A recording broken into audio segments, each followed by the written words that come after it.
जय जोहार संगवारी हो, आप मन के स्वागत है मिनी ब्लॉग में। मैं आटा गूँथा था, मैं बनाता हूँ आज पतला रोटी। मैं प्लेटफॉर्म में आटा डाल चुके हूँ। अभी मैं बेल हूँ मैं रोटी। ये दे रोटी बेलत हूँ। रोटी एकदम गोल बने कि नहीं बने, आप मन कमेंट में बताओ आपके रोटी कैसे बनते। मैं इसने बनाता हूँ गोल गोल। मैं तवा गरम करत हूँ, मोर गैस जल चुके है दे।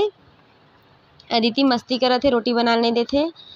अब मैं इसने बेल के रख देता हूँ संगवारी हो एक साथ, काबर की बनाए में दिक्कत मत हो, जल्दी जल्दी से काथे इसे करके। ये मोर तवा गरम हो चुके, मैं तवा में रोटी डाले हूँ। मोर रोटी पलटा दो मैं हाँ। अदिति पापा तब देखा तबन मस्ती करत थे, कैमरा पकड़े है तो। अब मैं रोटी पलटा दे दे। अब रोटी एकदम फूला संगवारी हो, देखो आप मन के रोटी कैसे फूलते कि नहीं फूले, आप मन कमेंट में बताओ। मोर हर रोटी इसने फूलते मस्त गोल गोल एकदम फुलका रोटी बनते। रोटी फाइनली चूर चुके हैं, बन चुके हैं। अदिति के पापा खाते रोटी वो दे और अच्छा लगता है बताते। सब्जी बंदे गोभी आलू मटर बनाए हैं हमारे यहाँ। आज के मिनी ब्लॉग में इतने संगवारी हो।